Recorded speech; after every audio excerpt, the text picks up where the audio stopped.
You ready? Sure. Let's All do right. it. Okay, I believe we're live. I am here. This is a episode I've been looking forward to for a while to talk to Art Crowell. He is a storyteller, and you just released a book, I believe, and you have a new Yes. website. So we're going to talk about storytelling, hero's journey, men's work. But first, I'm going to let him say a little bit about your background and tell us a little bit about yourself. So, welcome. Thank you. Very happy to be here. Yeah, a little bit about myself. I have been involved in men's work for pretty close to about 2 decades now, almost. And my first exposure to men's work was to another storyteller who had come to town and was presenting stories at men's conferences and gatherings. And so that was really, really cool. Dr. Martin Shaw from England. Oh yeah, I've heard of Yeah, him. yeah, one of my favorites. Considered to basically be one of my mentors that I look to for the craft, along with others such as Robert Bly and Joseph Campbell. Mhm. Their material has pretty much been my steady diet, and the book has just been something that's been a long time coming. I've always been really interested in writing and nature my whole life growing up, and I always did a lot of theatrical performing. So the change to storytelling isn't really that far of a drift uh, for me. And so decided about a year and a half ago that I was going to just start looking for ways to get storytelling out there and just start doing storytelling. And that brought me on quite a journey over the last year and a half. And when I set out to just start telling stories, I wasn't planning on a book or doing any of the coaching stuff or anything that it ended up evolving into. But that's what I call the magic and beauty of the hero's journey. It takes you some very unexpected places. Yes, it Yeah, does. it can be a very wonderful, wonderful thing. So this is recent then, the storytelling. Yes, I was drawn to storytelling initially when I first was exposed to the men's work, and it was something that I kind of filed away of, yeah, someday in life when I have time, I'll invest some energy into it. Well, this is about that year and a half ago when I said it's time. I had purchased land um, uh, about a year and a half prior to that. I've owned the land now 3 years, and was owning the land and staying on the land and developing it into a public climbing, hiking, camping, recreational area. Oh, We've got a cave also on the property. It's a really cool one large room. I call it the Dragon's Lair. Uh, oh. it's big enough it could house a dragon. So super awesome. And that inspired me to really start looking to do storytelling again. One of the main things with storytelling is that a storyteller really forms a connection geographically with the land that I, as a storyteller, live on. And the connection with the land and the ancestry there uh, was way back when Osage Indians used to live on the land. And so the geographical storytelling heritage is that of the Osage Indians, but then also the area has been heavily settled by German settlers. So that also brings a close connection to Norse. And then also, I'm born mostly Irish with a little bit of English. So my genetic heritage brings me into Celtic tales. Oh.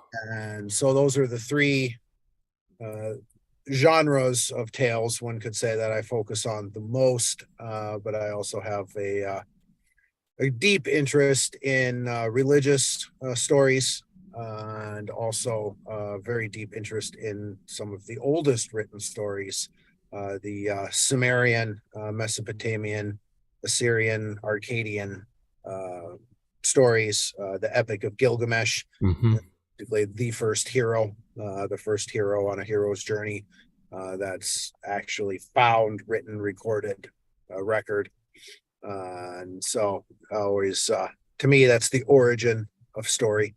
Uh, it stems back to those days. But yeah, really, it's the last year and a half that I really became truly called to actually become and now call myself a storyteller. Well, you mentioned the hero's journey, so maybe you could say a little bit about the hero's journey for anyone that might not be familiar. It's kind of an organizing mythos or plot to many of the stories that we have right now. Yes, in fact, the hero's journey. Joseph Campbell put forth a book, "The Hero with a Thousand Faces," Mm-hmm. and it really showed and compared all of the stories throughout all of the cultures of the world. All have the same running theme of the hero's journey, of certain steps and points and markers along the trail of things that happen when one truly embraces their purpose and embarks upon their hero's journey. Uh, hero's journey is very much linked, for me especially, to the idea of we were all born to a purpose. And all of our life, we will hear the call to our hero's journey, which is the pathway to the adventure of claiming our purpose, of who we're truly meant to be. And the hero's journey in our modern era is really just an entertainment formula for movies. And we're all drawn like moths to a flame to our movies and our books and our entertainment because there is great power in the hero's journey and in the power of story. It captures our imaginations and it draws us in.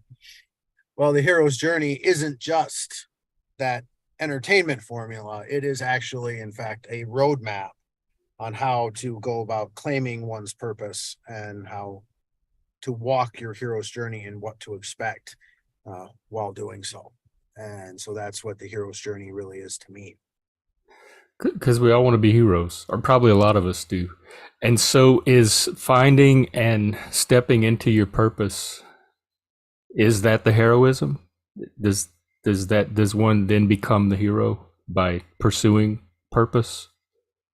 I truly believe so. And Joseph Campbell and Bill Moyers had a beautiful interview that I absolutely love. The power of myth. Yeah, the Yeah. Power of Myth interviews. And in those interviews, Bill Moyers asked a very similar question of, back in the olden days, you'd leave your village, you'd go out, you'd slay monsters, you'd discover uncharted territories. Well, our world, even back in the 70s, had still become very, very small, and it's even smaller still. And so the question was very appropriate, in this small world in our technological era, where is that next creative frontier of the unknown, the undiscovered, where the heroes go out? And the idea was really put forth that it's internal, that now in the modern era, we go upon our own internal hero's journey to basically slay our own internal monsters and demons. And in so doing, it's not just a journey for ourselves, because when we do this, when we live our purpose and we become who we are meant to be, the vibrancy that we just exude out into the world, that is saving the world. And it was such a beautiful, beautiful conversation, the way that they arrived at that idea that in embarking on your own individual hero's journey, you become filled with vitality that vitalizes others to do the same, which brings vital energy to the wasteland that even Joseph Campbell saw our world becoming, of devoid of story and purpose. And so it's a really beautiful notion to me that, yes, in following our individual purpose, we do indeed become a hero that is saving the world. Well, we definitely seem to be in a crisis of meaning as a culture with all of the rapid technological advances. Now we have AI coming. We just passed COVID. What what stops somebody from pursuing the hero's journey, or what are some of the obstacles to embarking on that internal journey that you mentioned? Historically, throughout all of the ages, the stories themselves really guide us that within this roadmap, there's going to be challenges, there's going to be struggles. Just because it's my purpose doesn't mean that I'm now going to be able to go out and just magically succeed. The Disney princess movies of very fast instant gratification and maybe one quick struggle, it's over and we live happily ever after. The hero's journey is an ongoing struggle. It is constant work. It's never fully over. Even when we're done with one phase, another phase presents itself, because I believe we're constantly growing and evolving human beings. So the work is never truly done. But there's a great resistance in us to the challenges. We want to be comfortable. We want to avoid suffering. Mm-hmm. Suffering and challenges and darkness that might come up on our path to block our way. All of these things are things that we have to push through and persevere through. But now in our present day and age, there's another piece that layers on top of that just natural resistance of getting in my own way.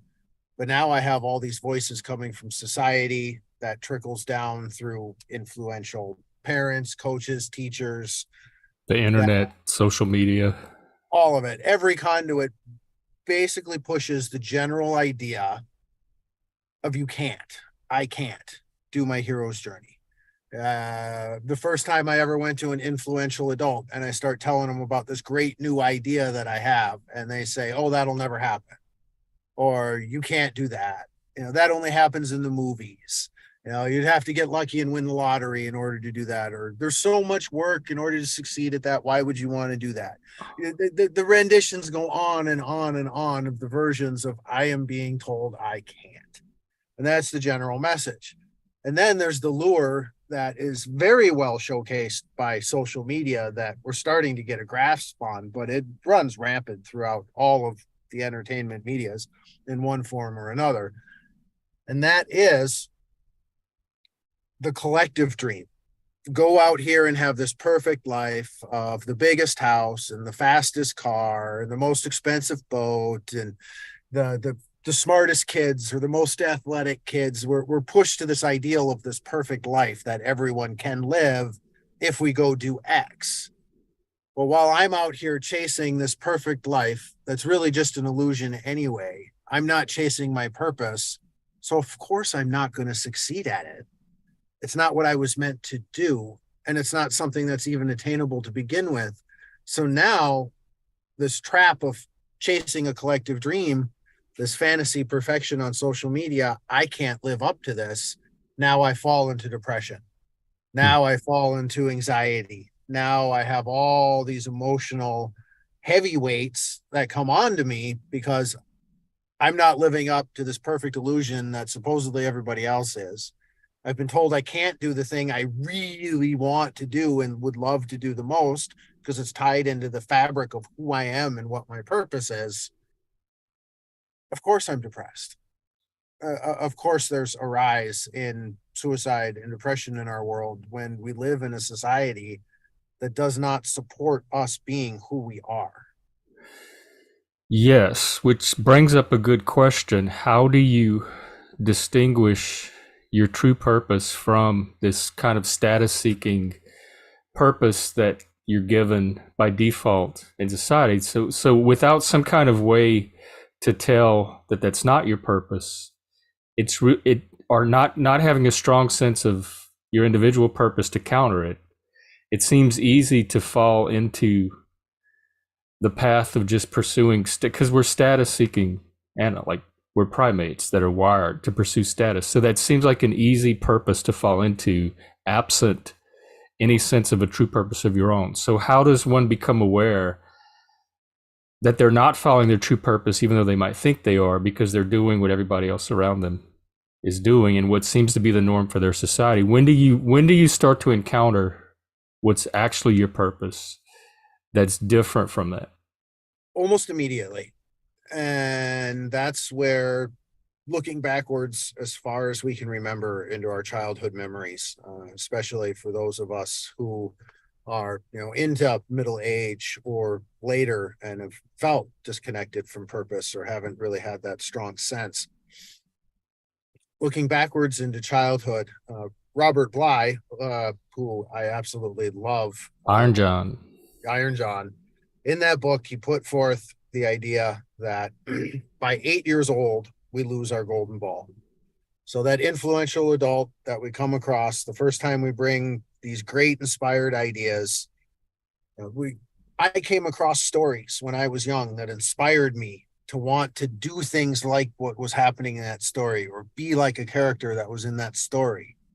Those links, those inspirational draws, the toys I played with as a kid, the games I played with as a kid.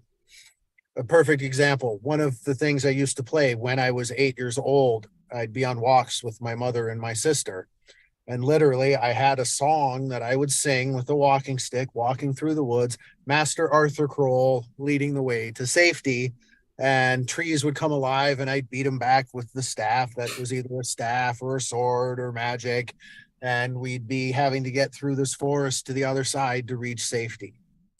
And so this was literally my play as a child. I still carry a walking stick with me anytime I'm out in the woods. It's just a part of who I am. It's the magician in me. It's my staff. And these things were there from early on as a kid. And so connecting with that energy of my youthful dreams, the symbolism that runs through a lot of stories is the symbol of the golden ball that holds all of our dreams, all of our aspirations, and essentially carries our purpose. We play with that purpose as a child. The games we play, the toys we play with, the things we're drawn to, all of that happens right away.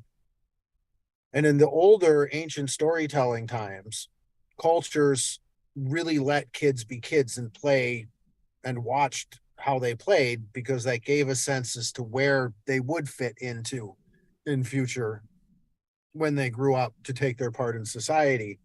But then they also told the stories that tells and symbolizes steps along the journey of how you stay in touch with your purpose, keep connected and persevere through the challenges to get the gifts to allow you to succeed later on. These ideals were passed down through the stories, and every culture throughout the world has ancient stories that hold this formula that would have been told as the children grew up into adolescence, and then there would have been some sort of rites of initiation passage, whether it carried a ceremonial wounding or scarring or not. There was some sort of really celebrated, intentionalized ritual of coming of age and being initiated into adulthood. That whatever the ceremony was, it is essentially symbolizing a mock hero's journey experience in a short amount of time. The Mankind Project New Warrior Training Weekend is a weekend that does a really good example of taking you through the steps of a hero's journey and putting you through a mini hero's journey with their initiation process of that weekend. It's a beautiful snapshot of that. And so these initiation ceremonies, they are very just important to the human psyche and soul that wires us in and gets it into our blood, the experience of how to live our purpose. And stories are the best place to stay connected to that. My favorite quote from Joseph Campbell is that the hero's journey is not a journey that we need travel alone. For all the heroes that have ever gone before travel with us, the thread of the hero's path is already known. We need only follow it through the labyrinth. And where we thought to find an abomination, we shall find a god. Where we slot to slay another, we shall slay ourselves. Ooh. Where we thought to go outward, we shall find the center of ourselves. And where we thought to go alone, we shall be with all the world. And when That really I, hit home. yeah, I feel that when I walk my purpose. When I am in the zone, I'm truly tapped into my purpose and I know the steps I'm taking are truly on my path. I feel that. It just resonates with me. And I don't feel alone.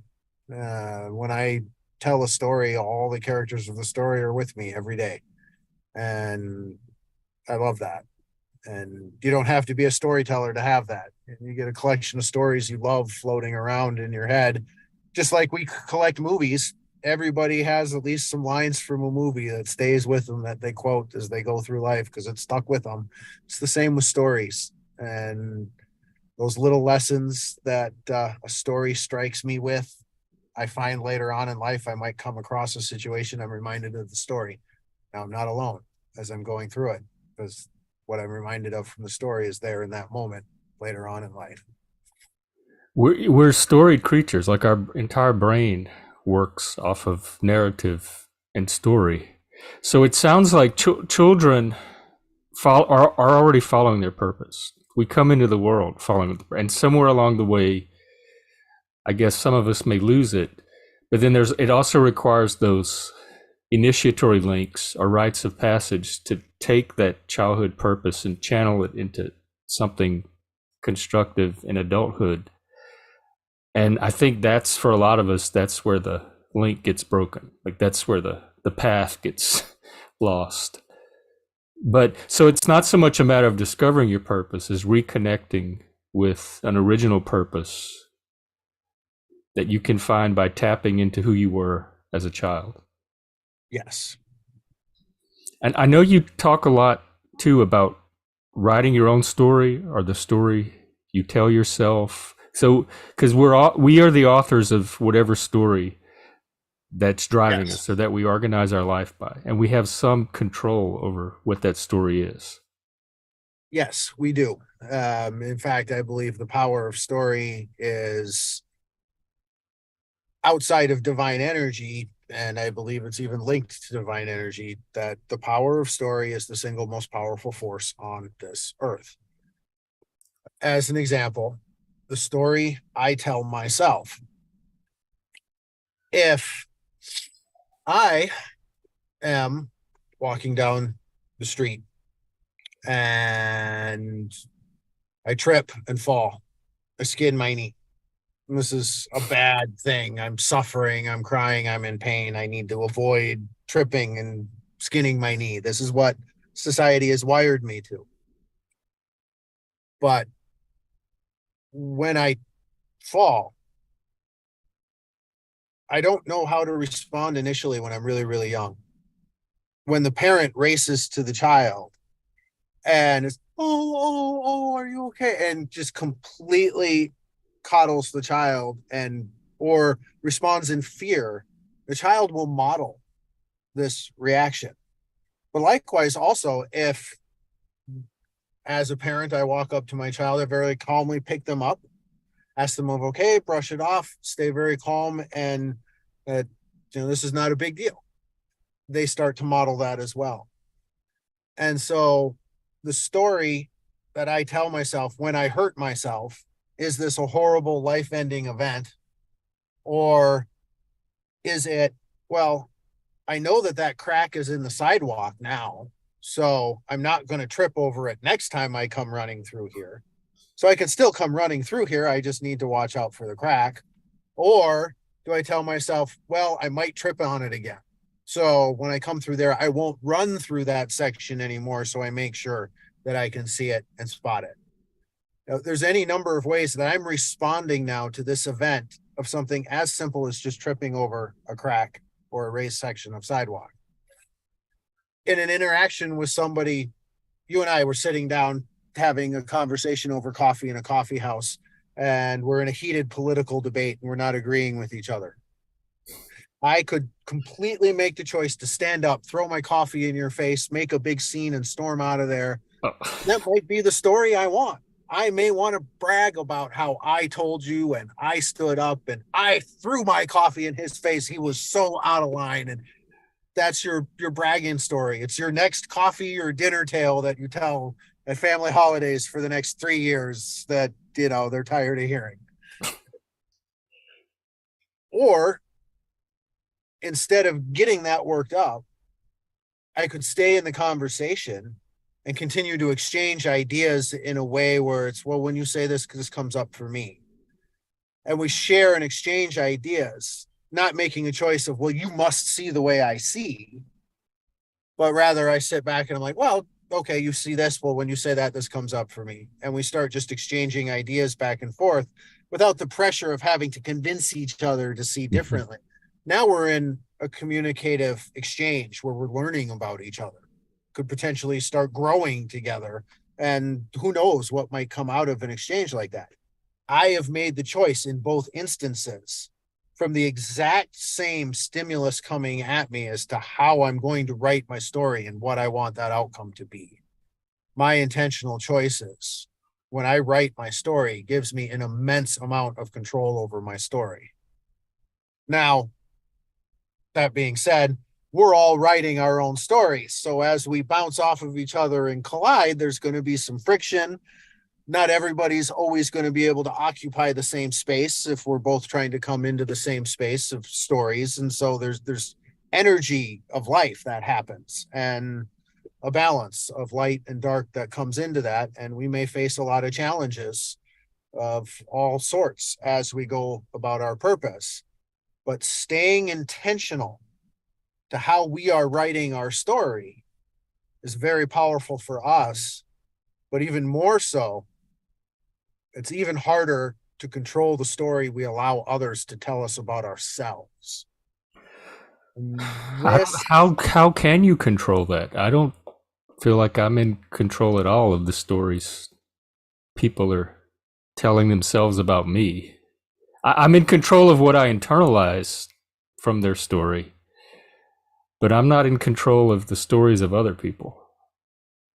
I'm just a character in them. exactly, not directly, but how I choose to respond when my story collides with theirs.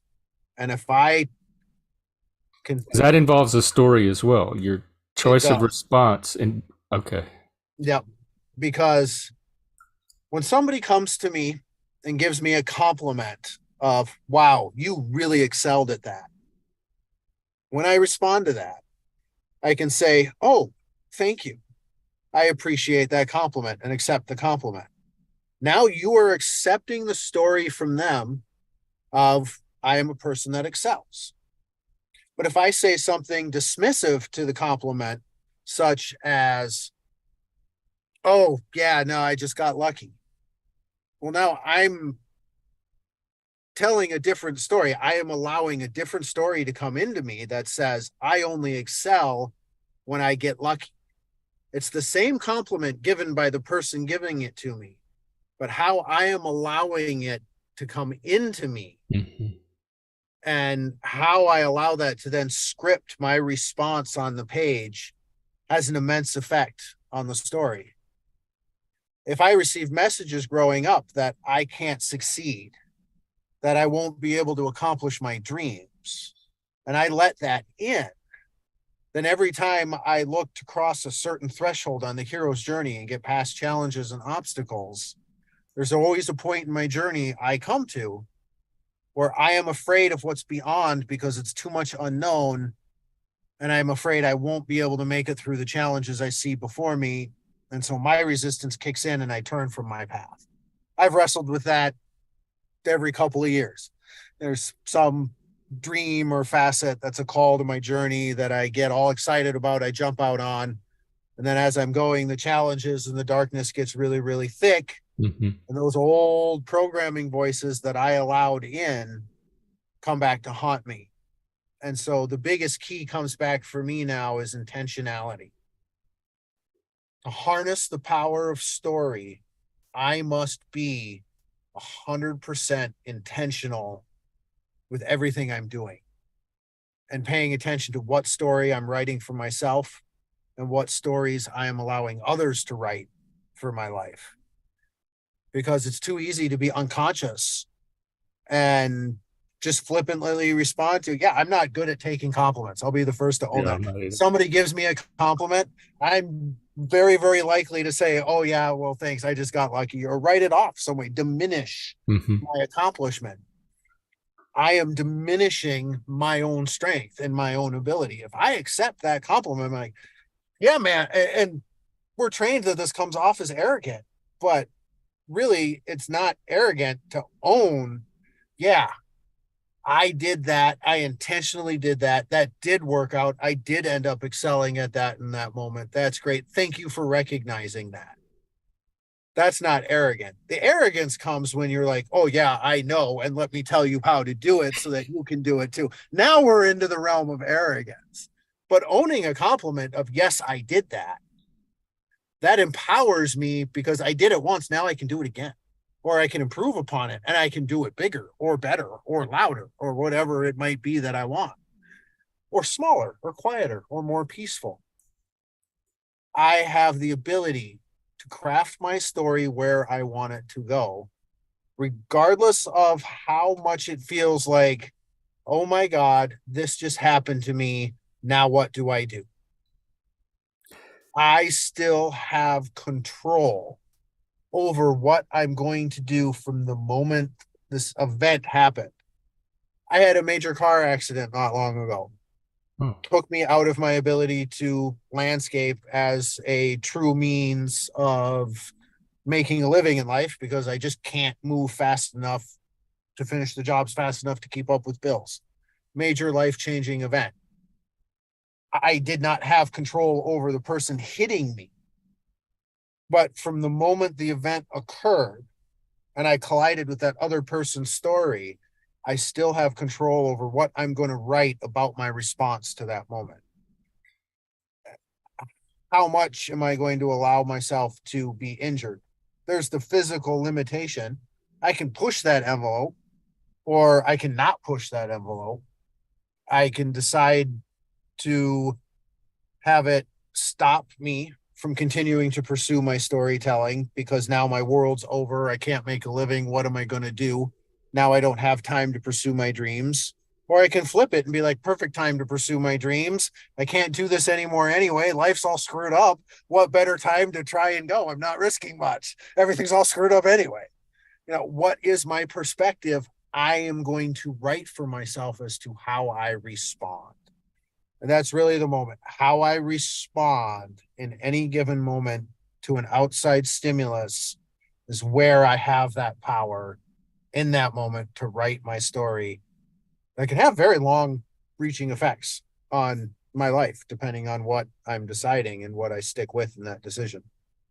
yes. I call that internal locus of control, and it's what I spend a lot of time helping other people to do. And you are a remarkable monument to an internal locus of control. But I don't think it's something a lot of people come to naturally. So how did you arrive at this ability to always be aware of your story and decide how you want to write it? Because I think a lot of people are more reactive or running off of the initial default story that got programmed into them at an early age. So how did you develop that awareness and that ability to shift your story and your perspectives like you do? Ancient stories, From story. listening and engaging with stories. Yep. A practice I call feeding the story.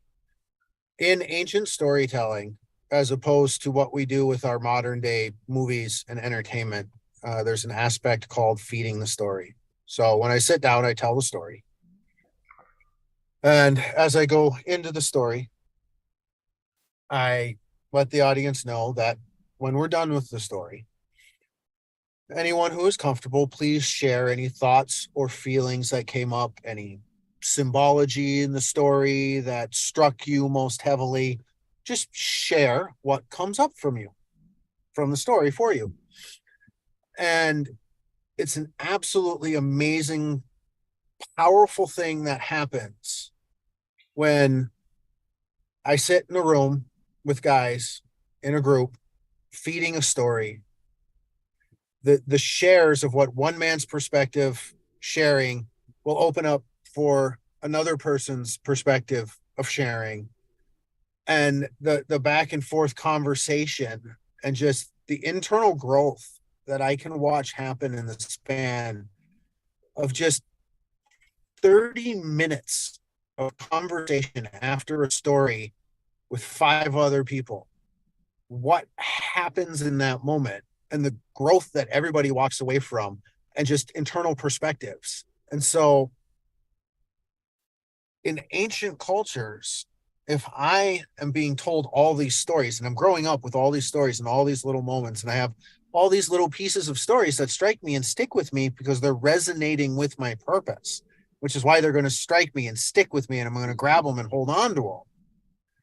So now my purpose is being bolstered and it is resonating with me. So as I started seeking out these stories to tell, I live with a story as a storyteller, and I hang out with it and I listen to it over and over and over again until it's just in me. Storytelling is not memorization. Every time I tell a story, it comes out a little bit different. And the story just comes and passes through me. So I'm hanging out with it. Well, even as a listener, when I sit down and I listen to a story, I am spending time with that story. I'm spending time with those characters. I'm getting to know them. And then on the outside of the story, when I feed the story back to that, and I'm sharing that with the other people that just shared the same experience with me, that's another thing that really opens up an awareness of perspective.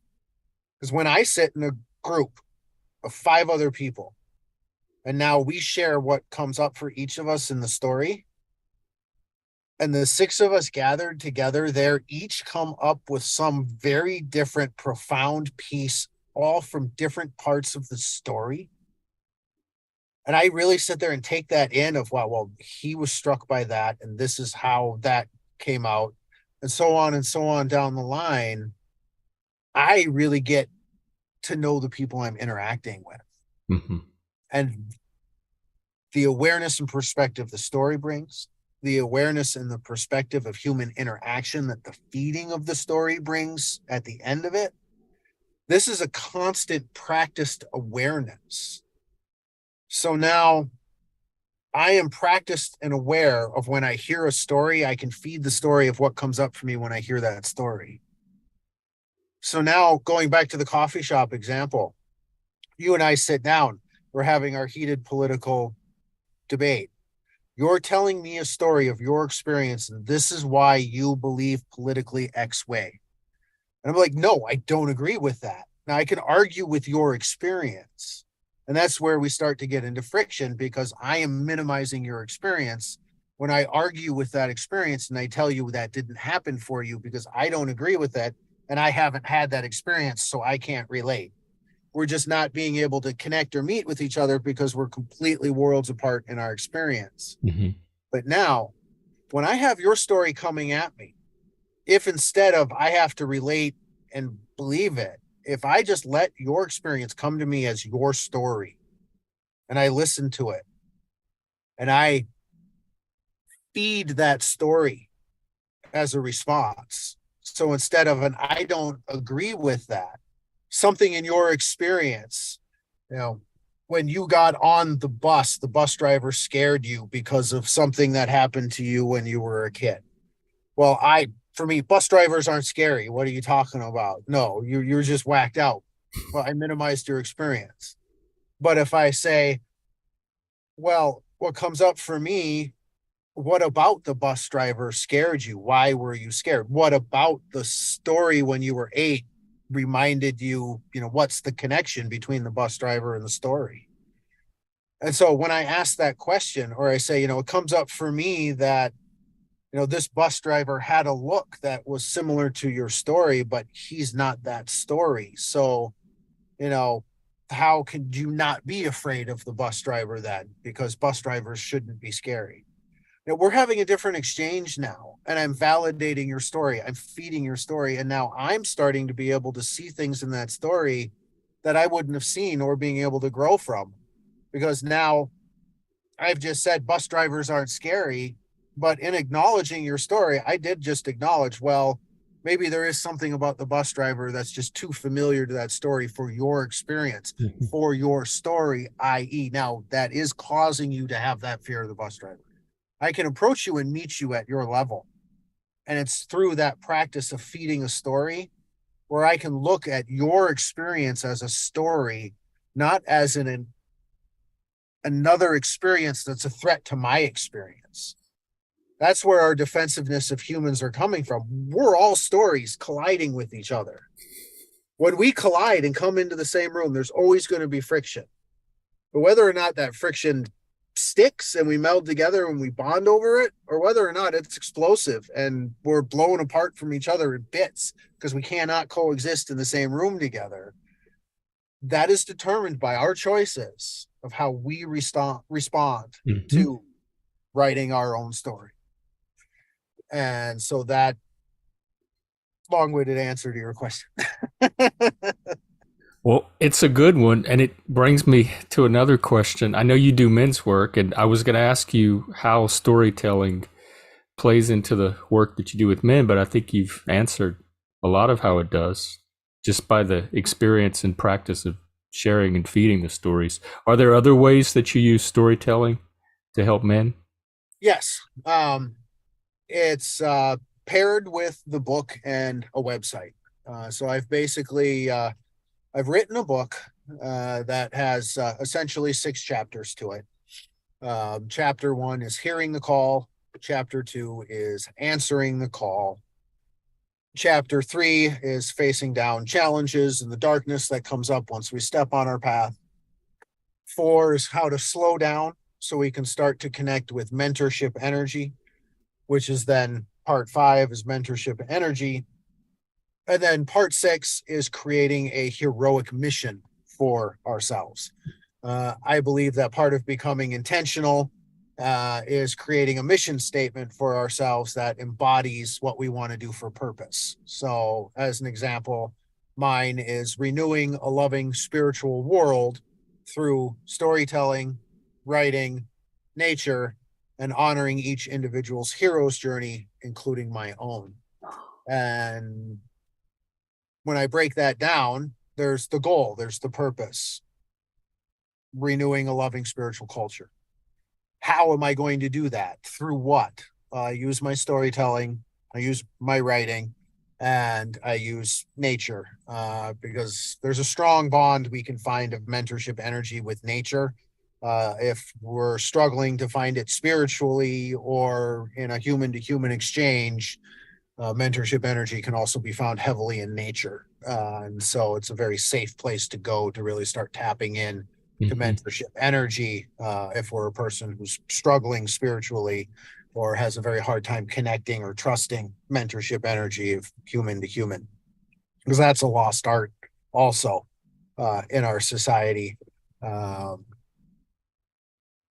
we lost storytelling about 1,000 years ago as an ancient mainstay practice of our society. We have not had a new, truly inspired ancient story myth written in over 1,000 years. Uh, the rise of the entertainment industry, largely stemming from the Shakespeare era and those that really brought writing to the stage and the The globe. rise theater, the really that global entertainment where the focus of story became less as a lesson and more as just for the entertainment of it. And when that happened, the importance of elders faded because in ancient storytelling, it's the elders that have lived the life, have been on their heroes' journeys, that tell the stories and oversee and shepherd the initiation. So a hero's journey phase of life essentially ends once we come into an eldership phase of life where we're really then supposed to be circling around the youth of the community and helping bring the youth up alongside of the parents raising the youth as elders. Nowadays, as a general society, oh, I can't wait till the kids are gone. I'm an empty nester. I can go be an adolescent again. This is the goal of the collective dream. we're not intentionally as elders reaching back to help bring the youth up through this transition that we have been through, and we're not honored as having that knowledge. So now our youth have the invincibility complex of we know better than our parents. That's when elders would step in. Well, you might know better than your parents or have different experience than your parents, but we are the elders of the community, and our collective experience shared throughout all of these years and all of these stories, we are passing down to you, and there's an honoring of that knowledge. We don't have that in our society anymore. So we've lost our elders. We've lost our stories as a roadmap, and it's just an entertainment form that we're largely addicted to as a society. And we start losing definitions of words that are very integral to the entire process as well. Suffering. The ancient definition of suffering is to tolerate, to weather, to accept. On the roadmap of the hero's journey, when we come across challenges, when darkness gets in our way to block our path and we have to fight through it, we are transformed and molded into the stronger versions of ourselves. We get treasures, we receive gifts, we increase our skills and talents so that in later chapters of the journey, we are able to succeed and beat that witch, beat that dragon of the Disney stories. But without the struggle against darkness, we don't get transformed. We don't get the gifts. We're not able to become what we're meant to be that allows us to defeat the witch or the dragon at the end. So, this definition of suffering now in our present day and age is pain, torment, trauma, something we are subjected to. This is an entirely different definition. This is something I want to run from. Trauma, torture. I don't want anything to do something I'm subjected to. I don't have control over. I don't want any part of that. So these mixed messages that tell us we can't achieve our dreams, that suffering is bad, we don't have our elder guides, and the stories that are supposed to be our roadmap, we're told we can't attain because that just happens in the movies. It's not real. So of course we're lost. Major components of what it is to live a purpose driven life and how to even do that, our core elements are completely removed, dwindled, watered down, not intentionally being used to support somebody on their hero's journey. And that is the main thing I look to change as a storyteller, is to bring the stories forward, to get the practice of feeding the story out there. The curriculum is structured where we go through and we talk about each little piece of the chapter. If we're focused on what it is to hear the call, we have some visualizations and some stories that gets us in that mode of trying to tap into our call. Visualizations that bring us back to playing with our childhood toys. We really try and look backwards to find that connection to purpose. Then we make an active decision to go forward and start walking that purpose. And then there's visualizations and stories that are geared towards, okay, we're making this decision. And the groups that I run, we take it down, we go through the whole book over about 25 sessions. Best to do it weekly for setting SMART goals and practicing SMART goals, because that gets woven into it. There's an assessment that gives you an internal resistance factor so that I can start to look at, how resistance is coming up for me and where it is I struggle and it holds me back. And then we really dive into that struggles and the challenges of darkness and what it is to push past that uncomfortableness, to push past our resistance and to really start walking our hero's journey. And so that storytelling element is really important, because when we tell a story over the course of a couple of weeks in parts, and we really break down a part of a story and we feed that story, and it's all centered around the ideas of, well, what is this story telling us about this aspect of walking the hero's journey? We just start to live and breathe what it is to hear stories, to feed stories. And from that, we can start to pull out those skills and those pieces where we can become intentionally aware of what we need to start doing differently to get the active result coming back to us we want. Mhm. Because our purpose is always shadowing us. How it might show up and manifest in my 20s is going to be completely different from how it shows up and manifests now. I wanted to be a script writer and an actor and a director in Hollywood when I was in high school and my early 20s. Ended up being trapped in landscaping for 30 years instead because I never made the time to do that or pursue that. But now in later life, that's still my jam. Storytelling, performing, theater, it's still in that arena, but my life experience and things that have come up alongside of me, layering in the men's work with that. When I start getting exposed to stories and wanting to go more towards the storytelling versus the theater as I'm aging and growing up, my purpose comes to me now, not through theater or through script writing, but through writing a book for the writing I love, the storytelling for the performing I love. And like I said, I was walking through nature, leading the way to safety through nature ever since I was 8 years old. So these are things where my purpose has always been there at little points. And I've had times where I could access it for that moment in that chapter of life where I either did for a moment or partially, but didn't fully commit. And so the cycle just keeps happening where the call keeps reaching for me. But until I fully embrace it and 100% start intentionally walking it with the realization of, okay, I have committed to the pathway. I now see the darkness and the challenges coming at me. I'm going to intentionally push through this. I'm going to do what I need to do to get to my end goal. And I start walking that pathway. The stories come alongside of me and keep me comfort. And That's what I find too. yeah, When you're when on the I'm really path, everything comes to meet you on that path. The right people, the right stories, the right opportunities, the right challenges. spirituality is a big part of it. Once I started walking my journey and I truly am on it, I'm intentionally aware and watching. I see so many amazing synchronicities line up. Um, I'll go on morning walks on my land, and the animals and the things that I will see on my walk.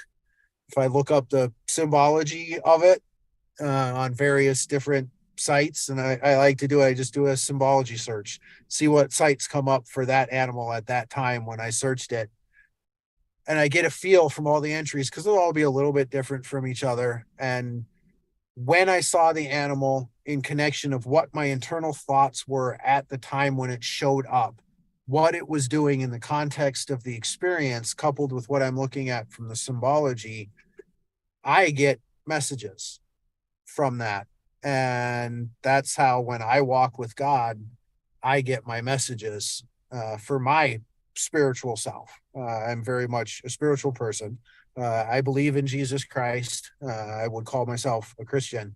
But as a storyteller, I'm very much the doctrinization of stories in a truly organized religion fashion. Um, Over doctrinization of any story in any form can take away that power of story and the teaching lesson. Because if I tell a story and I doctrinize it to be, this is the meaning of the story, you must believe this meaning, this is what it says, and that's that. Well, I've eliminated the entire feeding of the story Mhm. process. There's nothing to be learned from it. Now it's just a propaganda pamphlet poster, which is no different than just watching it for entertainment. And there, to me, there's a lot of danger in that when stories become over doctrinized for any purpose, whether it's religion, government, or you know, personally hijacking a story to control others to a personal aim, essentially cults. But any of that kind of usage of a story, there's power in story, and Yeah, it it can seems like it would pervert into limit the bad things too. yeah. It seems like it would limit the potential that stories have. It does. Really takes away the power for growth because we're saying this is its only purpose and this is the only direction you can Yeah. go with this story.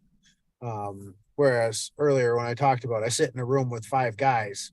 The six of us each have an entirely different thing they got from the story. We sit in that exchange.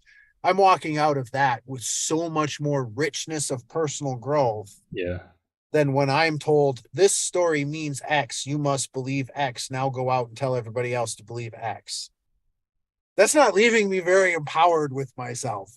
I feel like I'm sent on a mission as a soldier to go out there and, convert the world. That doesn't resonate with me. Each person must come to where they are going to end up on their own. Um, no amount of evangelizing or forcing a person in a certain direction is going to do either of us any good. Only you know how to follow your purpose. Only I know the best way for me to follow my purpose. Yes. Yeah. And my second book is really going to be revolving around relationships and what kind of warrior do I want to show up to be? What kind of hero do I want to be in the world? Which really focuses on using that power of story of how I write my story, how I decide to show up, and what it really means to interact with somebody else's story when it's colliding with mine. You know, if I'm in a relationship with my significant other, she has her life dream, I have my life dream. We love each other, but our life dreams are really taxing our collective household. There may not be enough money for both of us to pursue our dreams at that moment. What do we do in that? How do we support each other in that moment? And so that's future material that's currently being worked on Oh, for future release is the two concepts of how do I support my significant other, my child, you know, my family member, my good friend. How do I support the people I love on their hero's journey, and what kind of hero do I want to show up to be? Is really the next phase. Is as a society, if we can't find our way back to being able to truly support each other when we seek to go out on our purpose, depression and suicide and overall societal misery is only going to continue to grow. If we really, as a society, cannot intentionally come back around the idea of what it means to be in true community, how to true community isn't sitting in a chat room with all the same people that believe exactly the same way I do. Community is you and I exchanging different ideals, bouncing off of each other, being shaped and grown by having to yes. look at things differently and reconcile other people's experiences with our own. That's the energy of community. But doing that in such a way as I'm not going to exile you for being something completely different from what I am. That's the true acceptance that a lot of our social issues are looking for right now. Whether I'm of a different race or whether or not I believe a different religion or have a different political view, all of these polarizing opposites that exist in our society will, you know, I'm not going to circle up around one table or one side. I'll be the guy as a storyteller sitting in the middle saying, you over here on the red side, what can we do to feed the story of the blue side and vice versa? How can we start to see each other's perspectives, even if our perspective isn't going to change? Taking the moment to feed the other story of what comes up for me in a respectful way starts to change the dialogue. It starts to change the emotional, threatening responses that are there. I respond negatively when I feel threatened. So I'm going to more aggressively defend my view if I feel that my view is under attack and could be taken from me. So when both of us are sitting across the table trying to change each other's minds, there's a threat there that we have to emotionally respond to. But if we're feeding the story, there's not the threats removed, and we can hear each other. And that's one of the most important things that I really want to bring forth through the curriculum and the ongoing evolution of the curriculum. And as part of that, the website plays into that, where I've created a community forum with chat boards where we can exchange feeding the story of stories we've heard are up there, to be able to put your thoughts up there of the different stories that are a part of the curriculum. There's different topics like resistance crusaders, where you can talk about any resistance you might be struggling with and get support from other people on the membership boards.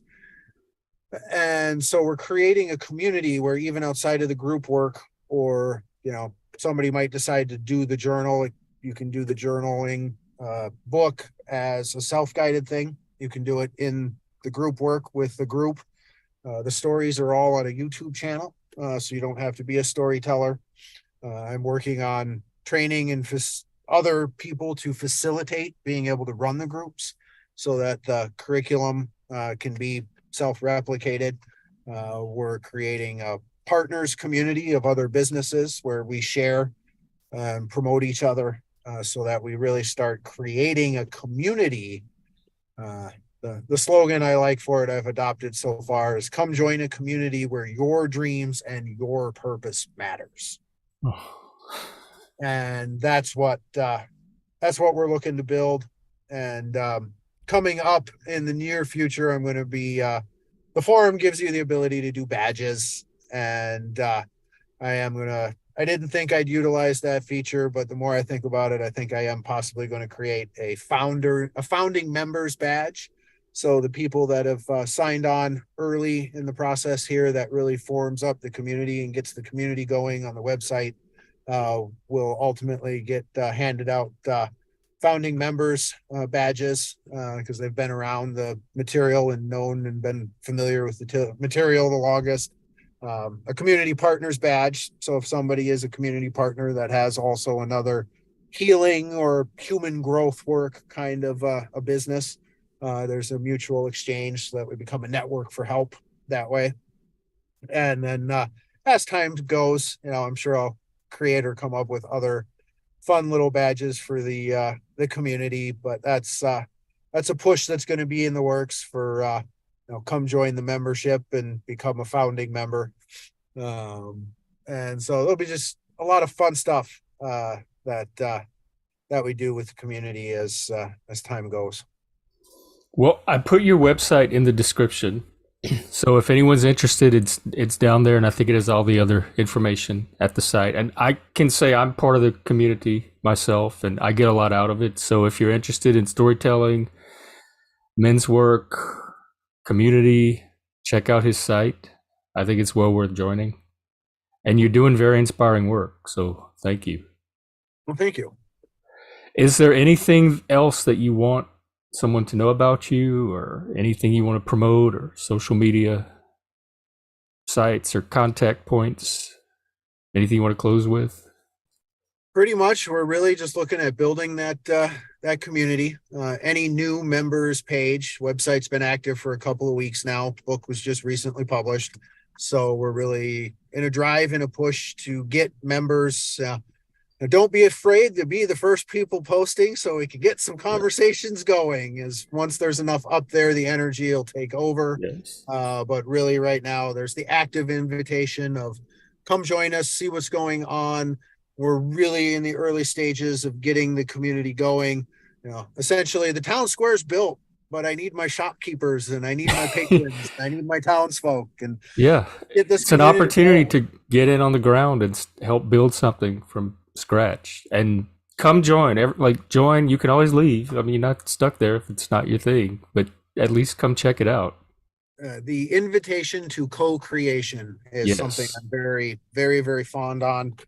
Uh, Already, just to be where I am today, I would not be that far without a lot of co-creation that has gone into this. Oh, Everybody that has been a part of my pilot groups and playtesting the material in my other men's groups have been phenomenal. One thing that is also available, the land I spoke of, Sage Mountain Recreation Area, sagemountainmo.com.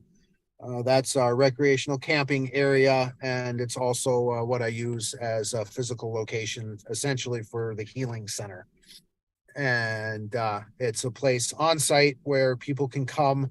And right now, it's essentially customizable workshops.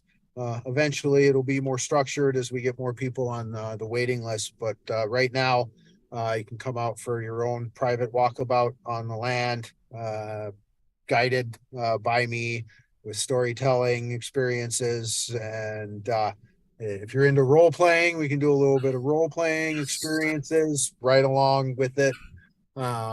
It's a land with all kinds of really cool features, and come and have your own hero's journey experience of being immersed in story and walking around a truly enchanted, magical land. Face your darkness and your shadows in the cave, and go home evolved and changed, spurred to infinite growth possibilities. You were definitely singing my song. it's it's a really fun place, and we got a climbers camp out event coming, so we run events from time to time. In September, it's an overnight. Last year we had 30 people come, and we had music in the cave, people climbing cliffs till 2 o'clock in the morning doing night climbing, uh, treasure hunt and climbing Oh man, tournaments the next I want to day. be there now. What are uh, the winters like? Do you do stuff in the winter, or is it better to wait until spring? Actually, we're good pretty much all winter long. Watch the weather, but this year we didn't dip below 13 degrees, 10 degrees overnight temperatures. Most daytime temperatures were in the 30s, occasionally a 20. On average, uh, this area of Missouri stays about 40s consistently throughout the day. Rarely snows that sticks. It's mostly rain. Occasionally they might have snow stick for a couple weeks or get a 6 or a 12 incher occasionally. But it's really, really mild winters. You don't have to deal with ticks or bugs in the wintertime. And there's surprisingly a lot of life and a lot of greenery with ferns and mosses still growing in the wintertime. It's actually quite beautiful.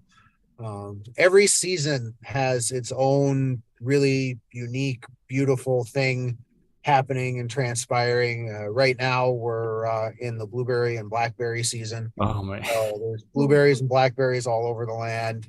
This fall we'll come into pawpaws, persimmons, bladder nuts, hickory nuts, walnuts, all dropping out of the trees in September, October. The elderberries and dogwood berries and all kinds of other edible berries. The land is filled with edible and medicinal plants of all kinds. It is just an oasis. And so April is a really beautiful time of year. The first 3 weeks of April, about mid second week of April this year is when it peaked, when all of the dogwoods come out. It's Missouri's state tree, and it's literally looks like floating angels in the woods, because the dogwood comes out as just a white flower before it leaves out, and it comes out just ahead of the majority of the other greenery. So when the dogwoods first start, you see just white patches in the barren forest. But by the time the dogwoods fade, they're still going white, but most of the greenery starts coming in to obscure them. And by the time all the petals finally drop off, all of the greenery has pretty much obscured most of them, and you just barely see a little bit of white just before it fades. So the dogwood is really the true herald of spring, of waking up from that dead forest to live forest. And that is just a beautiful time. But before that, there's the redbud and the witch hazel blooming season, where you've got pinky purple flowers and yellow flowers. And then you've also got other apple, pear, plum, serviceberry, white blossoms. So no greenery, but you've got this purple, yellow, and white dotting throughout the forest. And then there's a period of time for about a week. Just during that period, the forest floor comes alive with white flowers of multiple kinds. And so you just have this white forest floor with this yellow and purple up in the tree. Every season has just amazing things. Trumpet vines are blooming all over the land. So it has this very tropical rainforesty feel. This morning was just beautiful. Big, huge thunderstorm last night.